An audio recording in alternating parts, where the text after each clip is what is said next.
Saudações, queridos, estamos aqui de volta para mais uma videoaula. Dessa vez a gente vai falar sobre a independência do Brasil. Nesta aula a gente vai abordar a independência do Brasil de forma diferente. Não é daquela forma tradicional e equivocada de que a independência é resultado de um ato heróico, de um personagem mítico que num certo dia realizou esse ato heróico e assim o Brasil tornou-se um país independente. Essa é a visão equivocada e a gente vai trabalhar a independência como sendo resultado de um processo. Então, processo no latim significa caminhada. Então, foi uma longa caminhada onde vários atos e fatos foram se desenrolando, determinados acontecimentos que vão culminar com a independência do Brasil.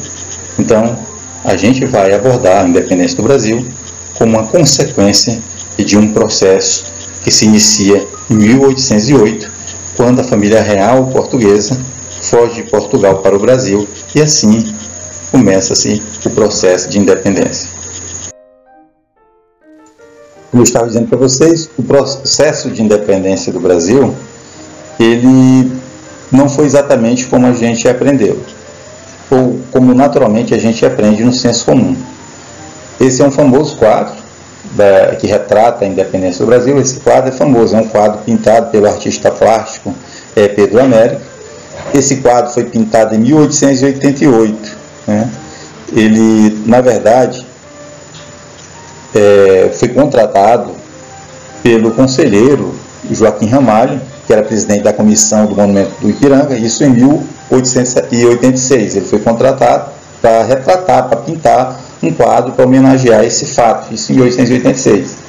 E aí ele preparou esse quadro em 1888, e aí esse quadro é muito importante, retrata, mas eu quero que vocês entendam que isso é uma imagem idealizada pelo Pedro Américo, que foi pintada, portanto, 66 anos depois do famoso grito, que é um grito que não houve, a gente sabe que é provável que ele não existiu, e foi retratado por esse pintor importante, o Pedro Américo.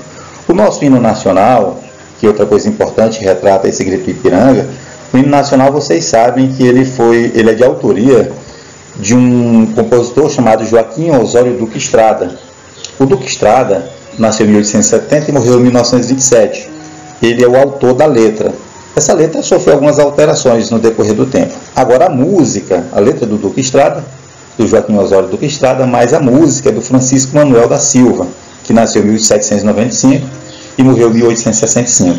Essa letra e o ritmo sofreram algumas alterações ao longo do tempo, né? Até que nós chegamos a essa versão que nós conhecemos, que é a versão final, que teve a sua primeira gravação em disco em 1917. O hino nacional é importante, é um dos 4 símbolos da República Federativa do Brasil. A primeira, vocês sabem, o primeiro símbolo importante é a bandeira do Brasil. Aí depois nós temos as armas nacionais, outro símbolo. O outro símbolo é o selo nacional. E o quarto e importante símbolo nacional é o hino nacional, famoso o Grito do Ipiranga, o hino nacional, muito bonito, com uma letra bonita, romântica, romantizada, idealizada, que não corresponde de fato aos fatos. Isso não tira a importância nem da obra, da pintura do Pedro Américo, que está aqui sendo retratado aqui, nem dessa música linda, o hino nacional, de autoria do Duque Estrada, letra, e a música do Manuel da Silva, ok? Então vamos prosseguir vendo a independência do Brasil como um processo e não como um ato heróico. Pois bem, pessoal, esse processo que a gente está falando de independência se iniciou em 1808, quando a família real portuguesa foge de Portugal para o Brasil. Aí você pode estar perguntando, fugiu por quê, professor? Essa fuga da família real portuguesa se dá em decorrência das invasões do exército francês napoleônico, que invadiu Portugal em decorrência da desobediência de Portugal ao bloqueio continental. A França tinha uma rivalidade muito grande com a Inglaterra e Napoleão Bonaparte tinha decretado o bloqueio continental, proibição de qualquer país da Europa manter relações comerciais com a Inglaterra. Portugal tinha uma dependência muito grande do comércio com a Inglaterra, tanto das exportações como das importações, e aí foi sufocado economicamente, se viu obrigado a quebrar o bloqueio econômico, o bloqueio continental, e aí, em decorrência disso, sofreu essa represália, que foi a invasão do exército napoleônico. Diante disso, a família real e toda a corte portuguesa, aproximadamente 15 mil pessoas, foge de Portugal para a sua principal colônia, para o Brasil, em 1808. A partir daí, começa o processo de independência. Mas por que, professor? Porque o Brasil, com a chegada da família real portuguesa aqui em 1808, deixa de ser uma simples colônia e passa a ser a sede do governo metropolitano, sede do governo português, do Império Português. A família real vai se alojar aqui, vai se estabelecer aqui em 1808 e vai permanecer até 1821. Então, tudo isso aí vai modificar o cenário internacional, o cenário do Brasil no cenário colonial, metropolitano, e o Brasil vai gradativamente caminhar rumo à sua independência. Pois bem, seguindo esse raciocínio, nós temos alguns antecedentes. Já falei, o processo de independência do Brasil começou em 1808, quando a família real portuguesa veio para o Brasil, fugida de Portugal.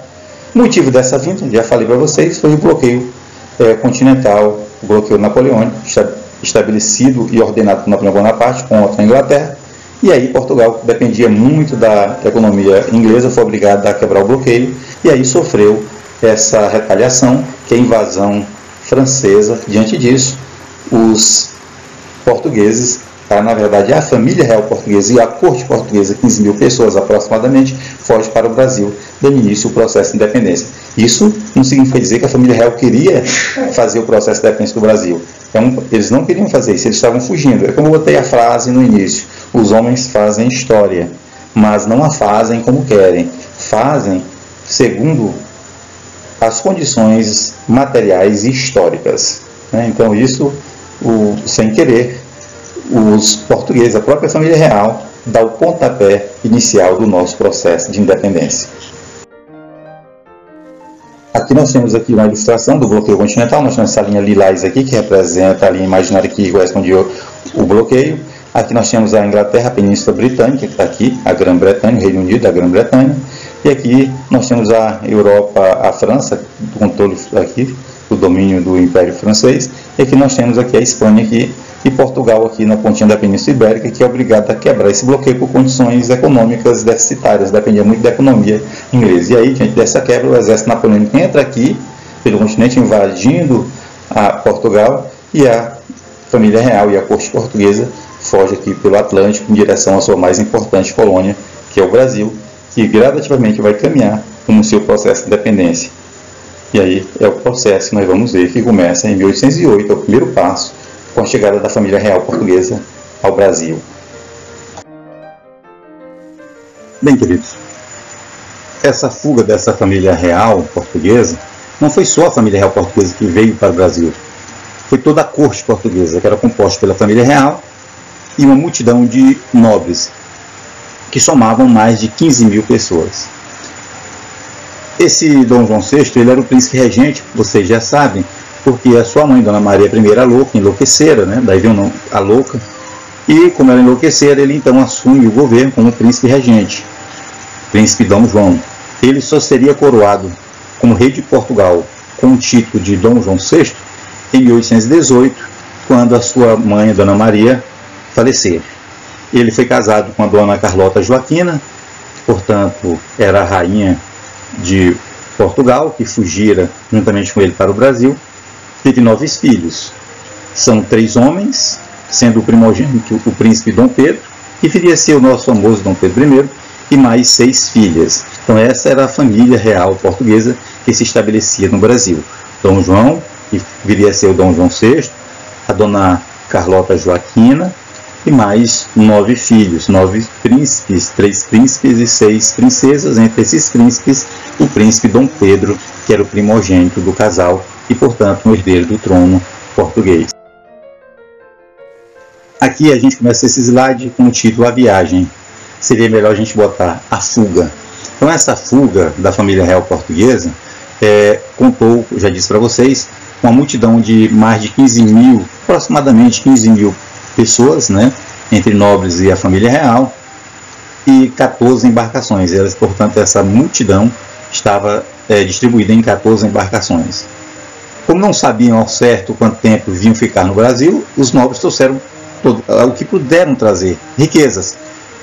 Mas não é só porque eles não sabiam quanto tempo ia ficar aqui, também por conta dos saques que o exército francês, ao invadir Portugal, iria fazer. Então eles trazem todo esse acervo, tanto de riqueza, prata, ouro, dinheiro, que eles puderam trazer, eles trouxeram, como também um acervo cultural, uma biblioteca, coleções de arte, tudo que podiam transportar, eles trouxeram para cá, isso em 1808.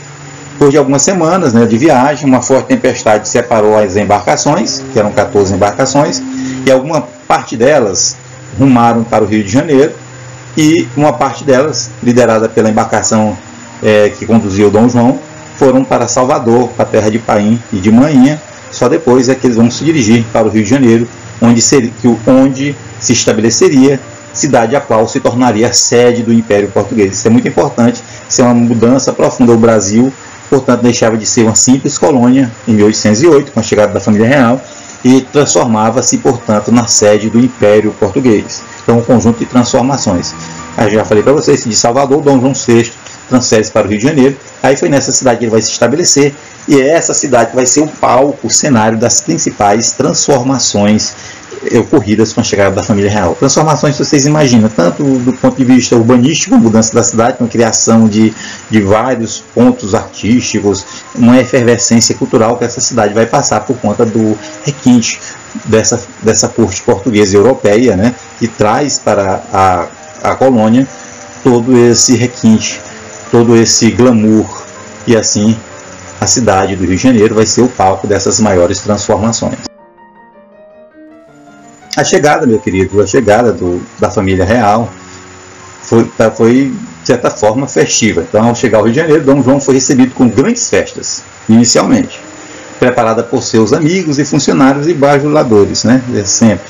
Mas a população do Rio de Janeiro não apreciou muito a vinda da família real. Quando se fala de população, fora da elite, né, pessoas que vão ficar alheias e tudo isso, que não vai mudar nada a vida dessas pessoas, até piorar. Outra coisa interessante de descontentamento: para abrigar tantos nobres, Dom João mandou despejar os moradores das melhores residências da cidade. Era uma comitiva formada por aproximadamente 15 mil pessoas. Então, as melhores residências da cidade foram desapropriadas. Ele mandava fixar nas portas as letras PR. Essa sigla significava príncipe regente ou propriedade do rei. O mandato acomodado no Rio de Janeiro, Dom João começou a efetuar uma série de mudanças econômicas. A gente vai ver muitas delas. Uma importante que eu acho é a criação do Banco do Brasil e algumas mudanças culturais, criação do Museu Nacional, Real, na época do Jardim Botânico, uma série de mudanças que vão implicar uma transformação profunda da cidade do Rio de Janeiro, que vai começar a ganhar ares assim muito próximos daqueles ares europeus. Tudo isso para atender, já disse, esse requinte, bom gosto, aspa no bom gosto, dessa elite, dessa corte portuguesa que se estabelecia no Brasil, mais especialmente na cidade do Rio de Janeiro. Agora, queridos, a principal transformação se deu em 1808, com a família real portuguesa. A principal transformação econômica, que repercutiu em transformação até política, foi isso aqui, a abertura dos portos. Porque a família real portuguesa e toda a corte portuguesa, quando fugiu para o Brasil, fugiu escoltada pela marinha inglesa. Diante disso, a primeira medida assim, importante feita por Dom João VI ao chegar ao Brasil foi abrir os portos brasileiros às nações amigas. Gente, em 1808, com a abertura dos portos, nós vamos ter o fim do Pacto Colonial. O que era o Pacto Colonial, professor? O Pacto Colonial, eu quero que vocês entendam, como vamos dizer, todo o mecanismo jurídico que determinava, que regulamentava a relação de exploração, de controle, de domínio, de monopólio da metrópole sobre a colônia. Então, o Pacto Colonial é o conjunto de medidas que garantia à metrópole o monopólio, o domínio, a exploração sobre a colônia. Então, vocês observem que, a partir da abertura dos portos, o Brasil abria-se, portanto, o Brasil a manter relações comerciais com qualquer país da Europa, qualquer nação amiga. Obviamente, não tinha mais pacto colonial, porque uma das características do pacto colonial é o exclusivismo. A exclusividade, o monopólio que a metrópole, no caso Portugal, tinha no comércio com a colônia, que era o Brasil. Isso implicava dizer o quê? Que Portugal comprava barato os produtos tropicais e vendia caro os produtos manufaturados. Isso garantia sempre uma balança comercial favorável, a lucratividade para a metrópole, para Portugal e não para o Brasil. Com a abertura dos portos, ganhava-se outra perspectiva. O Brasil podia, portanto, sair desse monopólio, desse exclusivismo e manter relações comerciais com outros países da Europa, relações comerciais mais lucrativas. Isso, portanto, beneficiava em muito essa elite colonial brasileira, que vai se estabelecendo aqui, e aí, com a abertura dos portos, essa elite colonial tem muito a ganhar. Então é o primeiro, vamos dizer assim, é o segundo passo rumo à independência. O primeiro é a chegada da família real, onde o Brasil torna-se sede do Império. O segundo passo, com a abertura dos portos, é o fim do pacto colonial. O Brasil passa a ter relações comerciais com qualquer país da Europa. Ainda falando sobre essa lógica econômica da abertura dos portos, é importante vocês saberem que em 1810, 2 anos depois da chegada da família real, 2 anos depois da abertura dos portos, 1808, em 1810 nós vamos ter o Tratado de Comércio, que é o famoso Tratado de Comércio de 1810. Esse Tratado de Comércio era um tratado que estabelecia as seguintes tarifas alfandegárias de impostos. Qualquer nação amiga, qualquer nação que mantinha relações comerciais com a colônia, com o Brasil, pagava 24% de imposto. Portugal passava a pagar 15%. E a Inglaterra pagava somente 14%. Então, pelo Tratado de Comércio de 1810, vocês percebam que quem vai pagar a menor taxa de impostos nos produtos que era exportado para o Brasil eram os ingleses. Então, a partir de 1810, esse Tratado de Comércio, nós vamos ter um predomínio, um domínio da economia inglesa sobre o Brasil. O Brasil passa a ter mais relações comerciais e econômicas com os ingleses que com o próprio Portugal. Até o fim disso aqui que nós estamos vendo agora, que é o pacto colonial. Aqui está explicando o que é pacto colonial, eu já expliquei que nós temos a metrópole aqui, que tem exclusividade. É uma relação de monopólio, de exclusividade, de controle, de exploração, de domínio da metrópole sobre a colônia. Como é que se dava? A colônia exportava metais preciosos e gêneros tropicais, a gente sabe, desde o pau-brasil até a cana-de-açúcar, até o café. Isso, quem estabelecia o preço era a metrópole, e a metrópole vendia os produtos manufaturados, desde produtos simples, instrumentos agrícolas de ferro, da metalurgia, como produtos manufaturados, mais artigos de luxo, e utensílios mais domésticos, etc. E tal.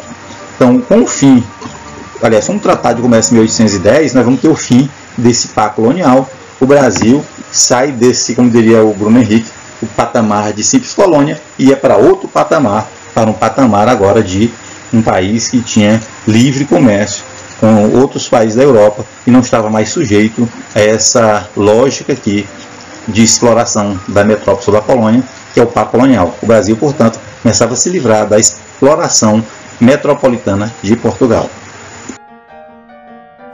Isso, queridos, vai implicar em mudanças econômicas profundas. Aqui a gente anotou as principais mudanças econômicas, com a chegada da família real portuguesa, com a abertura dos portos, isso em 1808, com a abertura dos portos em 1808, com o Tratado de Comércio em 1810, que dava privilégio para os ingleses. Aí nós vamos ter as principais mudanças. São essas medidas tomadas por Dom João serviram de estímulo para as atividades econômicas no Brasil. Outras atividades, além daquela somente agroexportadora, no Brasil vai se instalar algumas manufaturas. Entre elas, podemos destacar a anulação da lei que proibia a instalação de indústria no país, não ter o surgimento das primeiras manufaturas, das primeiras indústrias, porque até então o Brasil não podia ter essas manufaturas aqui para poder comprar os produtos industrializados. Começa a se estabelecer, portanto, uma lógica manufatureira no Brasil, retardia mais comércio. Isso permitiu a abertura de fábricas e usinas, sendo que a produção de ferro obteve bastante progresso graças a essa medida. A produção agrícola também cresceu, surgindo o café ao lado do açúcar e do algodão. Aos poucos o café foi se tornando o produto mais importante da agroexportação brasileira. Isso vai se dar até 1930, já pós-independência. O Brasil vai continuar até 1930 um país controlado e tendo como seu principal produto na agroexportação da economia brasileira o café até 1930.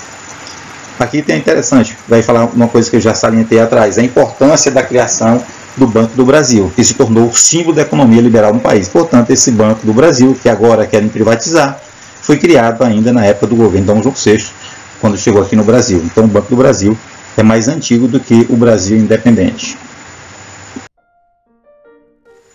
que nós podemos dizer para vocês que a gente viu as mudanças econômicas, mas o impacto da chegada da família real, o impacto da abertura dos portos, o impacto do Tratado de Comércio de 1810, o impacto dessas transformações econômicas, onde a gente vai ter uma hegemonia, uma presença do capital, da indústria inglesa muito mais forte do que o próprio Portugal no Brasil, isso vai implicar também mudanças culturais profundas. Por exemplo, a cultura do país passou por grandes transformações a partir da vinda de Dom João VI. A gente já falou sobre isso, porque eles trazem todo esse acervo cultural, esse requinte europeu deles vai implicar também na contratação de várias missões artísticas, empresas artísticas que vão se instalar aqui, e aí o Brasil vai passar, principalmente o Rio de Janeiro, por essa efervescência cultural dos centros urbanos, muito parecido com o que acontecia com as cidades europeias.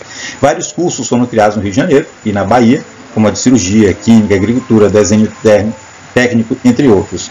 Foi fundado o Museu Nacional, já havia falado anteriormente, o Observatório Astronômico, a Biblioteca Real e a Imprensa Régia. Isso vai impulsionar muito a produção cultural e artística no Brasil. Além disso, a arte se destacou a vinda da missão francesa. É muito importante a missão francesa. Esse cara aqui, esse pintor Debré, ele vai estar muito presente nos livros. Você vai ver gravuras. Naquele tempo a gente ainda não tinha fotografia, então muitas pinturas ilustrativas é do Debré, esse artista francês que fazia parte dessa missão francesa. Em 1815, o Brasil, aí nós vamos ter, isso deveria a gente botar como um passo muito importante. O primeiro, a chegada da família real. O segundo, a abertura dos portos, que liberava o Brasil, portanto, ao comércio internacional, fim do pacto colonial. O terceiro, nós tivemos o Tratado de Comércio, em 1810, onde mudava o polo econômico. O Brasil deixava de ter intensas relações comerciais com Portugal e intensificava suas relações capitalistas com a Inglaterra. Então foi uma mudança profunda. E aí, em 1815, a gente vai ter uma mudança terrível, fantástica e transformadora. O Brasil deixa de ser uma colônia. Formalmente, embora o Brasil já não fosse uma colônia comum, o Brasil deixava formalmente de ser uma colônia. O Brasil agora, que era criada uma lei que elevava o Brasil à categoria de Reino Unido de Portugal, Brasil e Algarves. Ou seja, o Brasil agora estava na mesma hierarquia, fazia parte, era um Reino Unido. Então o Brasil agora era o Reino Unido, Portugal, Brasil e Algarves. E o que era mais interessante, além do Brasil ter sido elevado à categoria de Reino Unido, o Brasil era a sede do governo. Daqui partiam as ordens para Portugal, para Algarves e para todo o Império Colonial Português na África, em todo o mundo. Então o Brasil, portanto, em 1815, formalmente deixava de ser uma colônia e passava a ser a sede do Império Português, o famoso Reino Unido de Portugal. E aí vocês podem estar pensando, o Brasil praticamente estava independente, né, professor? Não estava totalmente independente, mas já tinha áreas de independência. Muitas as atividades econômicas aqui que despontavam eram muito independentes de Portugal. O Brasil tinha mais relações comerciais capitalistas com a Inglaterra que com a própria metrópole. E uma transformação profunda na elite, começavam a surgir uma elite. Havia um partido chamado Partido Brasileiro, que ele vai ser gradativamente contrário à colonização do Brasil. Mas vai ter também um partido que queria recolonizar o Brasil, o Partido Português, formado por grandes comerciantes, formado por altos funcionários e comandantes militares. Eles eram portugueses que moravam aqui e eles vão formar um partido chamado Partido Português que queria recolonizar o Brasil. Eles eram contrários a esses avanços, enquanto que o Partido Brasileiro estava cada vez mais feliz, né, o Partido Brasileiro, e toda a elite colonial que fazia parte do Partido Brasileiro, como os grandes proprietários rurais, os donos de escravos, aquela elite agrária brasileira, fazia parte do Partido Brasileiro, estavam muito felizes com essas transformações aqui. E aí nós vamos ter outra transformação em 1821, é que aquelas antigas capitanias, como por exemplo a capitania do Piauí, do Maranhão, do Ceará, etc e tal, todas elas passavam a ser chamadas de províncias. Hoje são chamadas de estados, mas eram as províncias, por exemplo, a província do Piauí. Então, queridos, isso em 1821 a gente viu, em 1815 o Brasil foi elevado ao nível de Reino Unido. O Brasil formalmente não era mais colônia, embora ainda tivesse uma ligação com Portugal. Por quê? O Brasil era governado por um português, pelo rei de Portugal que morava aqui. Dom João VI não tinha pretensões de sair do Brasil. Eles chegaram aqui em 1808, Napoleão Bonaparte já tinha sido derrotado, já tinha morrido. Dom João VI e toda a família real já tinha motivo de sobra se quisesse voltar para Portugal e permanecer em Portugal. Nós já estávamos em 1821, portanto eles tinham chegado aqui em 1808. Já tinha se passado 1808 para 1820, são 12 anos, 1821 já quase 13 anos da chegada da família real. Então, mais de uma década essa família real estava aqui. E o Dom João VI não tinha pretensões de sair daqui. Só que, à medida que a família real permanecia no Brasil, criava-se insatisfações em Portugal. E aí, por quê? Vocês sabem que o Brasil deixava de ser uma simples colônia, passou a ser sede do governo. Depois, com a abertura dos portos e o Tratado de Comércio, passou a ter relações comerciais livres com o mundo todo, fim do pacto colonial. O Brasil passava a ter mais relações comerciais, econômicas e capitalistas com a Inglaterra do que com o próprio Portugal. Isso vai ferir muitos interesses capitalistas portugueses, vai criar insatisfações. Depois o Brasil vai ser levado à categoria de Reino Unido em 1815. Então vai se criando um sentimento fortíssimo lá em Portugal, querendo recolonizar o Brasil. E para isso eles pensavam, só tem um jeito, trazer a família real portuguesa para Portugal. E assim estourou em 1820 uma Revolução do Porto. Essa Revolução do Porto cresceu e aí foi vitoriosa em Portugal, e aí pressiona, exige a volta da família real para Portugal. Eles mandaram um ultimato para o Dom João VI, ou ele retornava ou ele perdia a coroa. E aí Dom João VI ficou muito pressionado, ele não queria sair daqui, porque ele via gradativamente que o Brasil caminhava para a independência, e essa independência ele não queria que ela fosse controlada por outros, não por ele mesmo ou pela família real, ou seja, eles não queriam perder esse mundão aqui. Então ficar aqui era manter o controle sobre o Brasil. Ir para Portugal, ele mantinha o trono português, mas podia perder o Brasil. Aí ele teve a ideia genial. Ele dividiu a família. Ele voltou para Portugal em 1821, garantiu o trono português, mas deixou seu filho mais velho, o príncipe Dom Pedro, como príncipe regente. Ou seja, governando aqui no seu nome. O príncipe regente, o Dom Pedro, tinha então 23 anos. Gente, é somente aqui, em 1821, que o Dom Pedro, que seria o Dom Pedro I, cai de paraquedas no processo de independência do Brasil, que tinha começado em 1808. Perceberam como ele não é tão importante assim? Ele é importante, mas ele não foi tão primordial. O processo já caminhava. Tanto é verdade que alguns historiadores dizem que Dom João VI, quando saiu, disse para ele o seguinte: meu filho, se é para esse país se tornar independente, que antes seja para ti do que para esses aventureiros. Ou seja, Dom João VI já previa a independência e já percebia por quê. O Brasil tinha um apoio internacional, tinha apoio dos ingleses, da elite local, existia um forte movimento em prol da independência, não iam aceitar essa recolonização do Brasil a nível de antes de 1808. Então era um processo que ele via como irrevogável. Então, para não perder o trono, o Brasil, ele deixa o filho dele mais velho, o príncipe, e volta para Portugal. Vamos avançar. Bem, queridos, a gente já falou que Dom João VI fora obrigado a retornar para Portugal em 1821 e que ao retornar ele já previa que o Brasil caminhava de forma inexorável para a sua independência, era um processo irreversível. Então ele, prevendo isso, para não perder também o Brasil e manter o trono de Portugal, ele volta para Portugal, mas deixa seu filho primogênito aqui. E agora a gente vai ver quais são as causas da independência. Só retrocedendo um pouquinho, é importante perceber que tudo são causas, né? Qualquer fato tem o que causa, tem os seus efeitos e as suas consequências. Então as causas da independência, as causas mais, vamos dizer assim, primordiais, que a gente pode entender, a gente vai ver como, por exemplo, a vontade de grande parte da elite política brasileira em conquistar a autonomia política. Lembrando que o processo de independência no Brasil é um processo elitista, não tem participação popular. Gravem isso, é elite.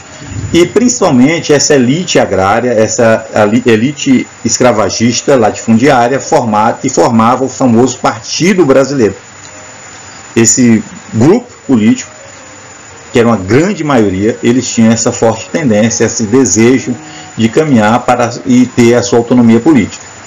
Outra causa importante é o desgaste do sistema de controle econômico, o famoso pacto colonial, que mantinha restrições e altos impostos exercidos pela coroa portuguesa no Brasil, porque a colônia, o Brasil, funcionava com muita finalidade, dar lucros para a metrópole, Portugal, em detrimento do empobrecimento, da exploração, do sofrimento das populações locais, principalmente indígenas e negros. Então, esse desgaste do sistema colonial, somente na elite, que via no controle da metrópole um empecilho, um obstáculo para eles terem maiores lucros, então esse desgaste vai levar essa elite a sonhar cada vez mais com a independência para poder ganhar mais dinheiro. E a outra causa é a tentativa da coroa portuguesa, isso após o retorno de Dom João VI, em 1821. Essa coroa portuguesa, agora controlada pela corte portuguesa, vai tentar recolonizar o Brasil.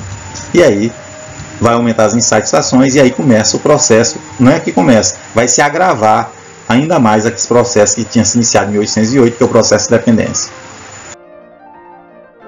Então, digníssimos alunos queridos, a gente já viu que em 1821 Dom João VI retorna para Portugal, pressionado pela corte portuguesa, com o objetivo de recolonizar o Brasil. Não era o objetivo do Dom João VI, era o objetivo da corte portuguesa. Mas quando Dom João VI retorna para Portugal, ele vai ficar à mercê do controle dessa corte portuguesa, da elite portuguesa que controlava a política até então. Então, a partir daí, 1821, com a volta da família real de Dom João VI para Portugal, nós vamos ter uma tentativa de recolonizar o Brasil. Ou seja, eles vão tentar retornar ao Brasil uma situação anterior a 1808.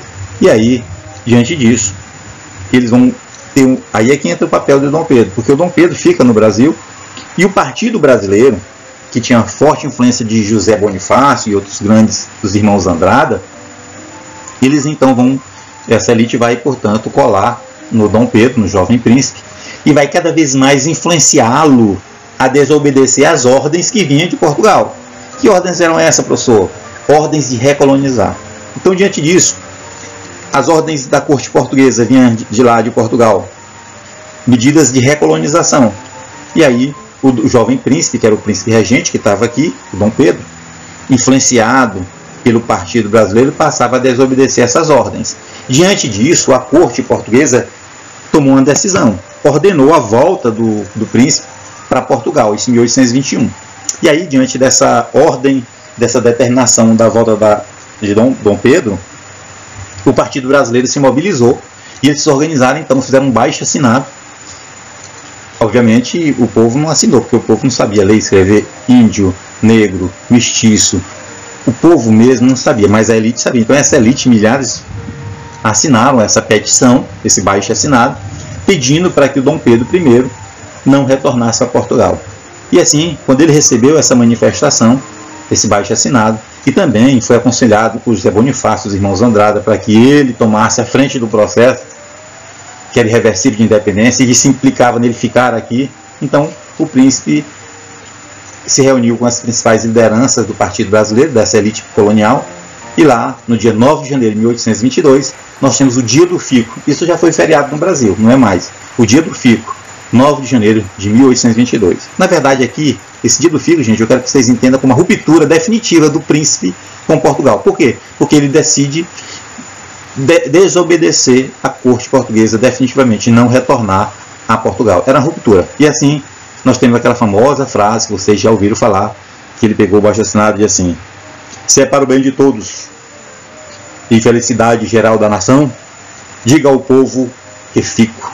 E assim, no dia 9 de janeiro de 1822, Dom Pedro I decide ficar no Brasil, desobedecer à corte portuguesa, é o famoso Dia do Fico, e aí a ruptura geral, é a ruptura definitiva dele com a corte portuguesa e com Portugal, no entendimento da maioria dos historiadores. Então, queridos, diante dessa medida de desobediência, de ruptura com Portugal, que se deu no dia 9 de janeiro de 1822, quando é o Dia do Fico, quando ele decide ficar no Brasil, e aí ele começa, por isso que chama-se medidas pré-independência, que é antes, essas medidas aqui já são antes do 7 de setembro de 1822. Quais são essas medidas? Observe que essas medidas aqui já são medidas de um país independente. A organização da Marinha de Guerra, um país independente. Então, antes do 7 de setembro. Convocou uma Assembleia Constituinte. O que é uma Assembleia Constituinte? Ele convocou os deputados e senadores da época para se organizar e elaborar uma Constituição para o Brasil. O Brasil ia ter suas leis próprias, não mais daquelas leis da metrópole. Então, são medidas pré-independência, antes do 7 de setembro. Determinou o retorno das tropas portuguesas, exigiu que todas as medidas tomadas pela coroa portuguesa deveriam, antes de entrar em vigor no Brasil, vinha ordem para qualquer funcionário que estava aqui, daquela burocracia que estava estabelecida, era obrigado primeiro a passar pelo gabinete de Dom Pedro, que olhava e dizia assim: Pode ser. Aí o sim dele implicava, se ele dissesse não, isso não acontecia. Então ele exigiu que todas as medidas tomadas pela coroa portuguesa deveriam, antes de entrar em vigor aqui no Brasil, ter a aprovação dele, do príncipe Dom Pedro. E aí ele visitou, porque o processo de independência começava a se acalorar pelo Brasil, vários movimentos, vários grupos querendo independência. Então o príncipe disse assim, é o seguinte, se a gente não tomar, a elite chama o Dom Pedro assim, é o seguinte, façamos a independência antes que o povo a faça. Temos que tomar a frente, se a gente não se apressar e fazer, o povo vai fazer. Então o príncipe, diante disso, ele começou a visitar as províncias para acalmar os ânimos e tomar liderança. É aqui nesse momento que ele vai assumindo o protagonismo. Gente, o processo começou em 1808, nós estamos em 1821. Então ele, impulsionado por essa elite agrária, pelo Partido Brasileiro, ele começa a assumir o protagonismo, que é importante, relevante, vai visitar, mas tomando as rédeas do movimento, evitando que exaltados em várias regiões fizessem um processo de independência e rompesse com a lógica. E eles queriam a independência, mas não queriam o fim dos domínios das elites. E assim, Dom Pedro passa a visitar várias regiões. É nessas visitas que a gente vai ver, quando ele retorna, nós vamos ver o famoso grito de Ipiranga, que é os nossos próximos slides.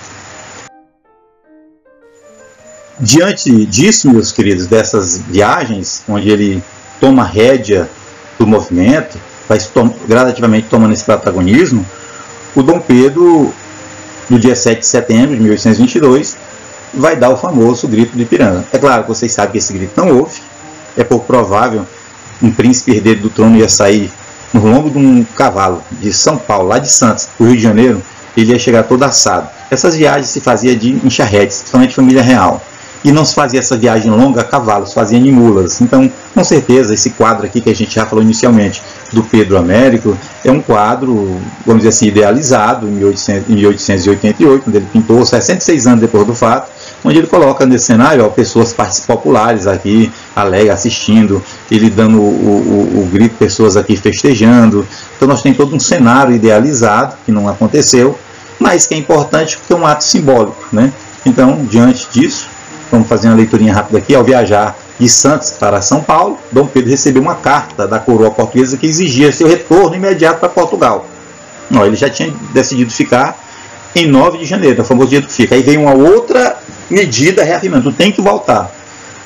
Imediatamente ele tinha que retornar para Portugal e anulava a Constituinte que ele tinha convocado.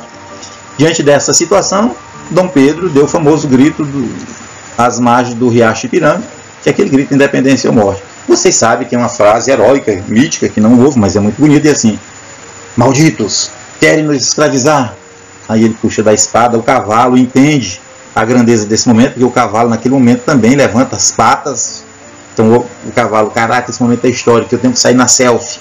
E aí o cavalo levanta as patas, o Dom Pedro puxa da espada, parecia ser um He-Man, um Conan, sei lá, um herói, e aí ele dá aquele grito, independência ou morte, aquilo ecoa. Os portugueses que vieram dessas ordens, rapaz, eles ficaram com medo, cobraram nas calças, meteram o rabinho entre as pernas, retornaram para Portugal. O menino lá, o cara, o negócio lá, o pessoal é valente e tal. E aí o Brasil tornou-se independente no grito. É por isso que a gente tem essa famosa frase no Brasil: fulano de tal quer ganhar no grito. Então, mas o processo de independência do Brasil foi todo um processo, não foi no grito, como a historiografia tradicional fala. Embora esse ato simbólico aqui seja importante, seja o ato final, embora não seja final, a gente vai ver que muitas batalhas ocorreram após esse 7 de setembro de 1822. A gente teve importantes movimentos que eu vou comentar já já. E assim, queridos, em dezembro, na verdade, de 1822, o jovem príncipe foi coroado como imperador do Brasil com o título de Dom Pedro I. E aí o Brasil tornava-se dependente, começava uma experiência monárquica. É a contramão da história do resto da América, porque o resto da América, dos Estados Unidos e América Latina, ela caminhou para sua independência em processos revolucionários republicanos. O Brasil destoava disso, o Brasil tornava-se, portanto, um império, monarquia, com contornos europeus. E aí o Brasil tornava-se independente? Não. Aí o processo continua. Por exemplo, para nós piauienses, a gente sabe que no dia 19 de outubro de 1822, 19 de outubro, por isso que é o dia do Piauí. Dia 19 de outubro de 1822, os parnaibanos, ouvindo essas notícias, esses acontecimentos da independência, então eles aderem à independência do Brasil, os parnaibanos. Um conjunto de intelectuais em Parnaíba aderem, portanto, à independência. A capital da província do Piauí era Oeiras, onde ficavam lá as tropas portuguesas. E aí, quando o Fidier, que é o comandante das tropas portuguesas aqui no Piauí, houve a notícia que os piauienses em Parnaíba, no dia 19 de outubro, tinham aderido à independência, ele então se desloca de Oeiras com suas tropas para reprimir esse movimento em Parnaíba. Ou seja, ele dizia o seguinte: pode ser independente lá, aqui não. Norte e nordeste do Brasil, o grito do Ipiranga não foi suficiente para tornar o Brasil independente, não. Tanto é que nós tínhamos tropas portuguesas aqui, comandadas pelo Fidier, na Bahia, várias partes do país. E aí, quando os parnaibanos proclamam a independência também, dia 19 de outubro de 1822, portanto, um mês depois do 7 de setembro, porque foi em 7 de setembro a proclamação, o grito do Ipiranga, suposto grito do Ipiranga, um mês depois, no dia 19, um mês e 12 dias depois, os parnaibanos também redigem um documento aderindo à independência. Quando o Fidier ouve isso, se desloca para Parnaíba para prender todo mundo. Aí os heróis parnaibanos fugiram. Quando o Fidier chega em Parnaíba para esses supostos proclamadores da independência, tinham todos fugidos. Muitos fugiram para o Ceará, para outras regiões. O certo é que o Fidier, com as tropas portuguesas, ao chegar em Parnaíba, não encontrou nenhum revolucionário. Diante disso, como o Fidier saía de Oeiras, no dia 13 de janeiro, no dia 24 de janeiro, dia 24 de janeiro, portanto, como as tropas de portuguesas saíram de Oeiras para reprimir o pessoal de Parnaíba, que fugiu, se acovardaram e fugiram, os pessoal de Oeiras, então, resolveram também proclamar lá em Oeiras, no dia 24 de janeiro de 1823. Aí o Fidier está em Parnaíba e saiu de Oeiras, os caras lá também resolveram proclamar a independência. Aí o Fidier reúne as tropas e diz assim: eu vou fazer em Oeiras o que eu fiz aqui em Parnaíba, ou seja, botar todo mundo para correr. E aí o Fidier sai de Parnaíba com suas tropas.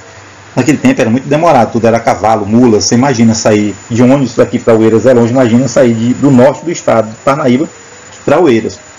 Então as tropas saem para reprimir esse movimento em Oeiras. E aí é que entra o ato heróico. Alguns piauienses, muitos deles anônimos, nós não sabemos, se organizaram e tramaram uma emboscada contra as tropas portuguesas às margens do riacho do Genipapo, em Campo Maior, onde se deu o verdadeiro ato heróico pela independência do Piauí, que é a Batalha do Genipapo. E assim, quando essas tropas, que já tinham botado a turma de Parnaíba para correr, se dirigia para Oeiras para botar a turma para lá também prender ou botar para correr, os heróis de Genipapo, na Batalha de Genipapo, se reúnem e fazem aquela emboscada, vocês sabem, com armas rudimentares. Nós temos um monumento lá, e aí se deu um verdadeiro morticínio lá, matança. Foram muitas perdas do lado piauiense. Eles saíram até derrotados, mas após essa batalha, gente, os vários, vamos dizer assim, caixotões que tinham as armas haviam sumido. Os piauienses conseguiram roubar essas armas, e aí o Fidier, já sem esse acervo de armas, porque perderam durante a batalha, embora vitorioso, tinha matado, porque os revoltosos lá do Genipapo lutavam com armas artesanais, enxadas, foices, vocês sabem disso. Mas ao final ele tinha perdido esse arsenal de armas, e foram roubados por alguns poucos lá, diante da batalha, e aí ele foi obrigado a fugir, e depois terminou sendo preso. Tempo depois, e aí foi consolidada a independência do Brasil no Piauí, graças a esses heróis da Batalha do Genipapo. Então isso é uma prova de que o grito do Ipiranga não foi suficiente para a independência do Brasil. Bem, queridos, aqui nós vamos chegar ao final. Vocês têm ao fundo essa zoadazinha, essa sonora, nada mais é do que uma chuva em Teresina. Então, queridos, o Brasil tornara-se independente, mas precisava do reconhecimento internacional. Portugal fez duas exigências: que o Brasil reconhecesse, desse o título de honra de imperador perpétuo do Brasil a D. João VI e pagasse uma indenização de 2 milhões de libras esterlinas. O Brasil não tinha essa quantia, mas os ingleses se predispuseram a emprestar. Então o Brasil toma emprestado esses 2 milhões de libras esterlinas, já começa com endividamento externo, paga para os portugueses e aí obtém o reconhecimento de Portugal. Na sequência, os ingleses reconhecem a independência do Brasil, outros países reconhecem a independência do Brasil e o Brasil torna-se um país independente. Lembrando que o primeiro país a reconhecer a independência do Brasil foi os Estados Unidos da América. Em algumas regiões do Brasil, nós já falamos, não foi suficiente o grito do Ipiranga. Nós tivemos aqui no caso do Piauí a famosa Batalha de Jenipapo. Bem, queridos, ao som dessa chuva, ao final, a gente termina, portanto, essa revisão sobre a independência do Brasil. Vou propor uma atividade, espero que vocês façam. Fiquem com Deus.